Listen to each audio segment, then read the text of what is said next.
Well, good morning. Happy New Year to everyone. I'm Harold Grader. I'm the Associate Executive Director of the AutoZone Liberty Bowl. Again, we welcome you to the 67th AutoZone Liberty Bowl. Excited about the ball game tomorrow.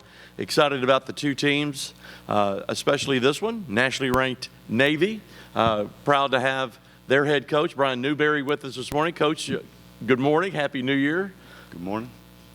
This is on the record, but an informal question. What did you do last night to ring in the new year? Well, I was in bed at 10:15 last night, which is unusual for me, but we were pretty tired. We hung out with the kids, room service for dinner, watched a little football, and was in bed early. We are on the Zoom, and that is listen only, but we are on the Zoom this morning.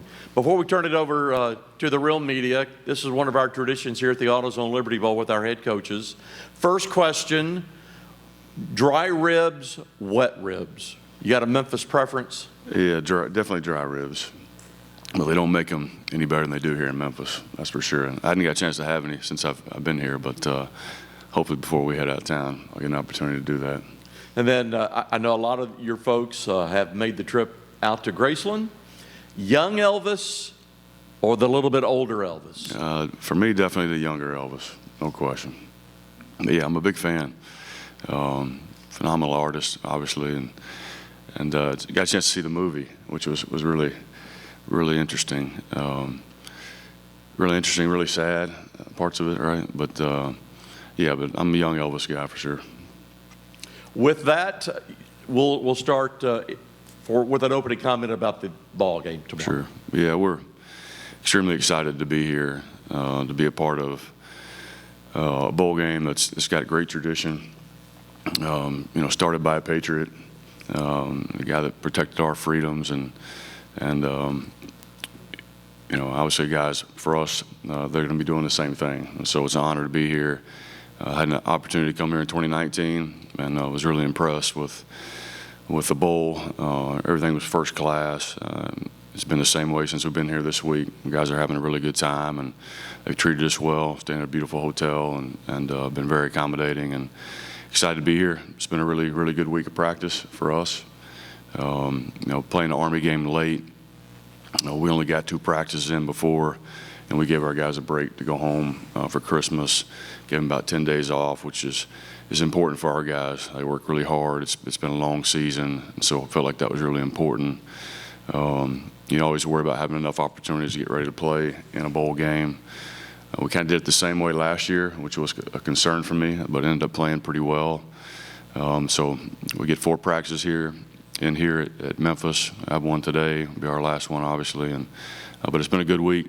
It's been a good balance of our guys enjoying the bowl, having a good time, but then going to work when they need to go to work, and keeping the main thing the main thing. But it's been a good mix. It's been fun watching our guys enjoy themselves, and we're ecstatic to be here, and really excited to play a team like Cincinnati. It's going to be a great challenge, but our guys are excited about that challenge.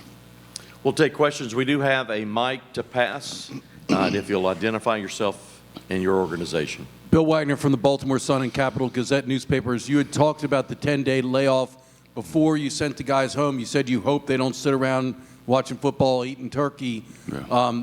How did you gauge their fitness? Because Eric Catani was saying that he remembers Paul Johnson running the heck out of the guys the first bowl practice back to see who had actually stayed up on their conditioning and who had not. Do you do something like that? Just get a test?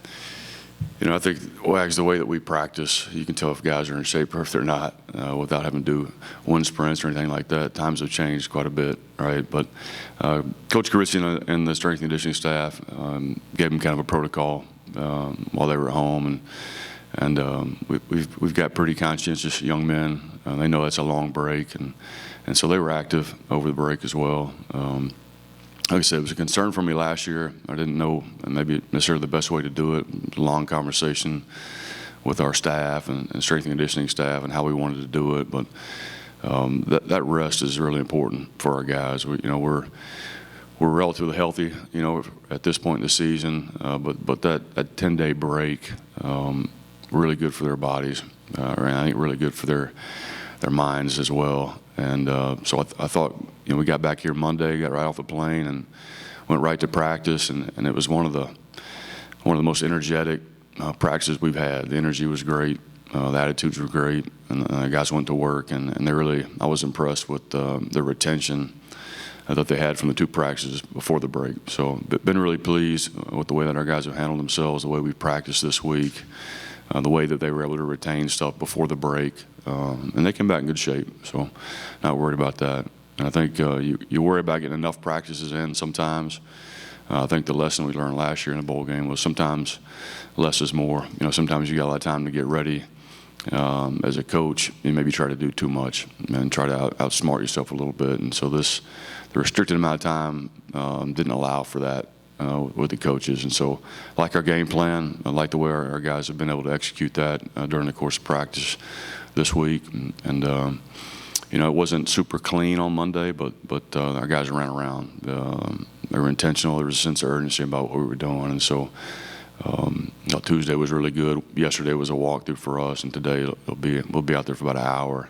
We'll rev the engine. It'll be a fast practice. And we'll have our team meeting tonight, and we'll be ready to go. One follow-up before I turn the mic over to someone else. The Cincinnati Enquirer had posited in their preview that Cincinnati's ability to have more practice, more preparation time was an advantage for them. Do you think that could be the case? Yeah, that's what you worry about a little bit. It was similar with not to keep going back to the past, but you got to learn from the past. Oklahoma had the same deal. A year ago, they had more time to prepare, and like I said, sometimes more time is not necessarily better. But they'll be prepared. They got tremendous coaching staff. Starting with Coach Satterfield and really good football coaches. What they do on all 3 phases of the game is challenging. Schematically. So I know they'll have a good plan, but I think we do too. So not overly concerned with the amount of time that we had to prepare. Like I said, I think we're in a good place, and I've been pleased with what I've seen this week during the course of practice. Before we take the next question, just for the record, we had a little media gathering last night at the Rendezvous, and your beat writer, Bill, handled his dry ribs very easily last night. He was very proud of you, Bill. Couldn't finish them all. He's an honorary member of the coaching staff right now, I think, Bill Wagner. Coach Keith Mills from the Navy Football Radio Network. You've talked since you've been here about the developmental aspect of the Navy football program and the younger players, the sophomores and even the plebes that are playing for you now. One, how proud of you of what your staff has done to develop those guys, and how excited are you for what they bring down the road? Yeah, very excited. I think that's one of the things that we've done a really good job of in the last couple of years is developing our guys. I think Jim Carizzi and the strength and conditioning staff have done an exceptional job. You guys that are around our team a lot, I think you notice these last 2 recruiting classes starting to look a little different, right, in regards to the size and the length and those kind of things. And the guys within the program, you look at the way that they put on weight, and I think we're a bigger, faster, stronger football team right now. But no, I think we've done a great job of developing our players, and I think we, especially on the defensive side, up front on the O-line, we played a lot of younger players this year, and had some growing pains early on. There's no experience like game experience, but thought we got better. Throughout the year, I thought, the last several weeks of the season, we were playing our best football, which is where you want to be. And so proud of the development, excited about the future. A lot of good players coming back. A lot of good players coming back that won't necessarily play tomorrow. So, yeah, excited about the future, excited about these last 2 recruiting classes specifically, and a lot of talented players in there. And, hopefully this is an opportunity to kind of go into the offseason on a high note with a little momentum, a little icing on the cake, hopefully. And but no, proud of this team, proud of the way that they work. And that's one thing I've said consistently is never been around a team that shows up as consistently as this team does at a really high level, and the way that they work. And it's a team that, based on the work, is a team that deserves success. I can confidently say that.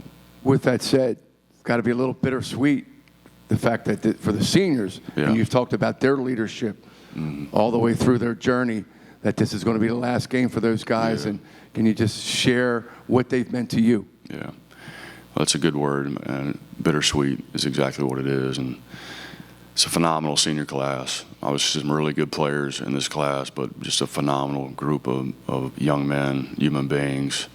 And that's the hard part. The great thing about this program is that we're still truly a developmental program. And when you say you're a developmental program, that means you develop relationships with these guys over the course of their time here. And so you get close to these guys, you get used to being around them.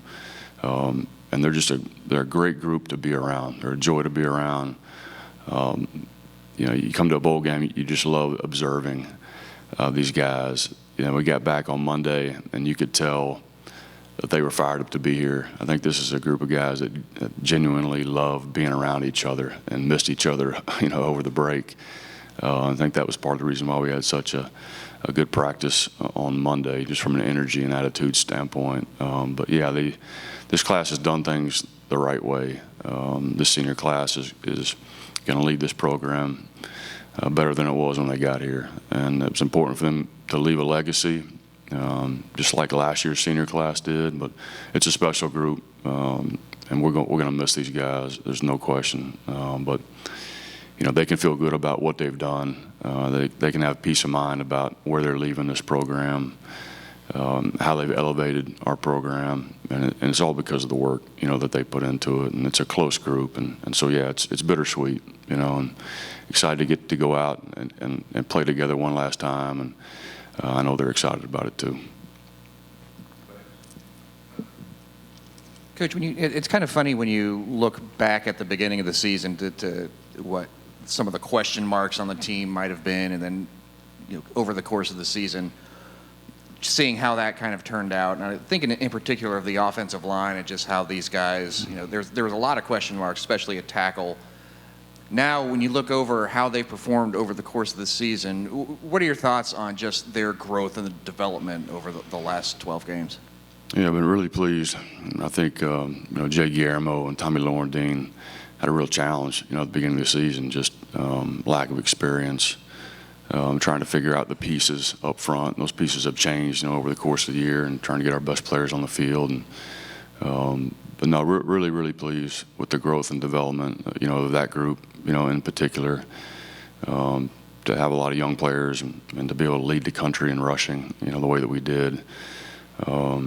It's a big credit to the O-line and the guys in that room, how hard they play and how hard they practice, but also the way that Tommy and Jay had developed those guys, along the way. And you could say the same thing about the defensive side of the football. A lot of new players. I think Strauss, you can correct me if I'm wrong on this, but 22 players started their first game for us this year, and that's a lot, And I think you saw that early in the season. Despite the really good start, 7-0, there were a lot of frustrations with, for me and how we were playing. Despite winning, right, it didn't feel like we were necessarily playing our best football, and that's part of the process, though. When you've got a lot of young players, a lot of new starters, a lot of guys haven't played a lot of snaps. Like I said, there's no experience like game experience, and so we had some growing pains. We were fortunate to win in that process, but really felt like things started to really click in that South Florida game.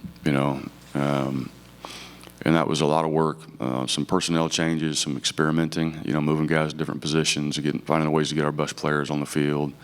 And I thought, defensive staff did a really, really good job with that. And so I thought really the last 3 games we played complementary football, really for the first time all season. Played cleaner, especially on the defensive side of the football, which is really good to see. So I think we peaked at the right time. But it was a process even within the course of the season to get to that point where I felt like we were playing the kind of football that I thought we were capable of playing. What does a game like this mean in the context of the program, to be able to kind of show yourself to the country and to anyone who might be interested in Navy football? A great opportunity, obviously, for us to play another game and to have some more time to practice and develop our guys. But to play in a bowl game like the Liberty Bowl, to play a Power 4 team, from the Big 12, just a great opportunity just to continue to tell the story of our guys and shine a spotlight on those guys. And so, and it's also a good measuring stick to see, where your program is at, at the end of the year, playing a quality team like this and on a stage like this. And it's where you want to be, at the end of the season. I have one more, Coach. 6th year for you here now. In those 6 years, have the athletes and the school itself showed you anything you didn't really know before you got here? Has your journey take a step back and say, this really is a unique place? Yeah, it's a really good question. In my 7th year, actually. 7th year. Time flies, Hey, I was right? bad in math in high school. That's all right. Yeah. I always knew the academies were special places, but you don't really understand that to the full extent until you're here, until you witness, what these guys do on a daily basis and what's demanded from them and how difficult, this place is, but also how rewarding it is. The Naval Academy develops young men and women. The way they develop it is remarkable. And just to see and be a part of that growth and development, to witness it firsthand, to see guys come in as plebes and then to see them as seniors, it's the growth is really, really remarkable. And you hope that a lot of that is because of the way that you run your program, the things they learn, within the program. But the way the academy develops these leaders is pretty phenomenal. Yeah, it's a special place, and you hear people talk about family and brotherhood all the time in every program, but it's different here. The bond is unique. It's special because of what they do and the things they go through on a daily basis and the adversity that they fight through and a lot of these guys, you look at guys like Blake and Landon, and you can name many, many more. Those guys paid the price here. And they didn't play as true freshmen. Nothing was handed to them. They worked for everything that they got, and they were patient. They stayed the course. They fought through a lot of things, and that's what this program is. You have to do that here, and I think the younger players see that, and they appreciate that. And we've got probably half of our senior class may not play tomorrow, but they're phenomenal young men that have done everything we've asked them to do, that have embraced their role and really taken pride in being able to do anything that's necessary, anything that's asked of them to make us a better football team and to help us win games. And I think they sincerely just love being a part of the program. And I think that's what's unique about this place is these guys, they truly care and love each other. That's developed over time, and they play for each other. And it's all about, how can we win football games, regardless of what my role is, and whether I'm a starter, and whether I'm a guy that's giving a look on the scout team. And these guys embrace that and take a lot of pride in it. And but yeah, it's a special place. And I knew it was, but you really don't understand that to a full extent until you're in it, and you actually see it firsthand. Just the development, the growth that occurs when these guys are here. It's a pretty special deal. And then to see the guys that have graduated, that are serving, come back and talk about their experience, the things that they went through and the struggles, but how grateful they are to have been a part of that whole process. And you see that this place it helps make them who they are, for sure. But yeah, it is, Keith, a special place, and I knew it, but you don't know the extent of that until you're actually in it. Coach, one of the hallmarks of your defense is you like to be aggressive, cause disruption. They have a quarterback that has not logged a lot of game snaps, so on the one hand, it would make sense to try to rattle him a bit, but on the other hand, P.J. Volker was mentioning that this offensive line does not give up tackles for loss and sacks. They rank, 1, 2, Strauss, in both of those categories. Is that How do you balance that? I mean, if you try to all-out pressure and they stonewall you, you're leaving your back end exposed. Yeah, that's a good question. Now, they've been and the two quarterbacks they're going to play against us are really talented players. And so, our game plan and our approach week to week doesn't change in regards to kind of what our identity is on defense. And we're always going to try to be disruptive. We're going to be aggressive. We're going to try to change the picture, pre-snap and post-snap. What we want to do defensively is confuse the guys up front on the O-line and confuse the quarterback as much as we possibly can. But to your point, they've been exceptional all year, not giving up sacks, not giving up negative plays, which is rare for a team that goes as fast as they do at times. So it's going to be a real challenge, for us.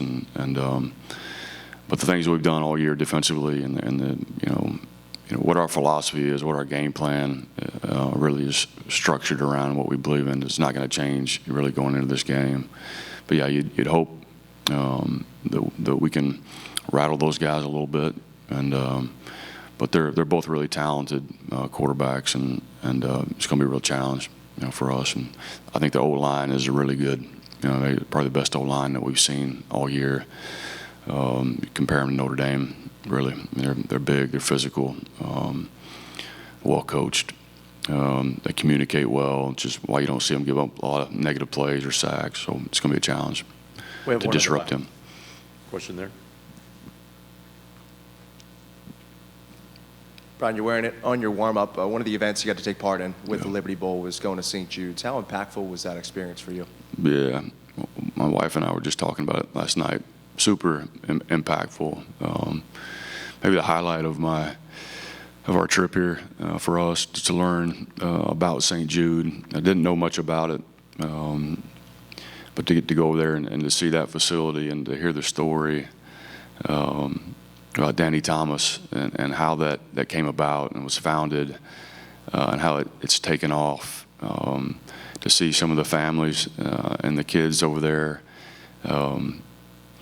That when they opened that hospital, the acute lymphoma leukemia is the number one childhood cancer, and the survival rate was 20% when they opened that hospital. It's 94% today, which is amazing. But the research that St. Jude's does, the research they share with other institutions and even other countries abroad, and what they're doing and how they're treating those cancers is remarkable. So yeah, it was a special day, a really, really neat experience, and can't say enough about the folks over there at St. Jude's and what they're doing. But yeah, it was put things into perspective for sure, but also kind of restores your hope and humanity a little bit. I haven't experienced that yesterday. Thank you for that question, and thanks for that response. Anybody else, anything for Coach? So there's a lot of talk of opt-outs, and it's a big deal for teams like Cincinnati. They got a lot of really, really good players not playing. And Dante Corleone is not playing because he wants to prepare for the East-West Shrine game and the Senior Bowl, wants to make sure he's healthy. Yeah. Do you ever envision a day when a Service Academy player would opt out? I mean, Landon Robinson and Eli Heidenreich have pro aspirations. Maybe they don't want to get hurt in the Liberty Bowl, or they want to be focused on preparing for the NFL. Do you ever see a day when that would happen, or do you all, as coaching staff, would that be a betrayal of the brotherhood? Yeah. It's an interesting question. And it's not even something that crossed my mind as a possibility, with our guys. Could that happen in the future? Maybe. Interesting times, that we're in. But again, going back to this brotherhood being unique and different, these guys love playing together. They love playing for each other. And fortunate not to have any of those this year. And certainly there are some guys, the two guys that you mentioned, that could have taken that stance, and they didn't. I think that speaks to our program and this brotherhood and where we're at right now. But could it be an issue in the future? I don't know. I hope not. Brian, thank you. We have two players, the two team captains, Blake and Landon. We'll have them in the other room for breakout with them. And we'd ask you to stand up. We'll do a quick photo op with the trophy coach, unless you're superstitious about things like No, that. sir, I'm not. I'm just a little stitious, not superstitious.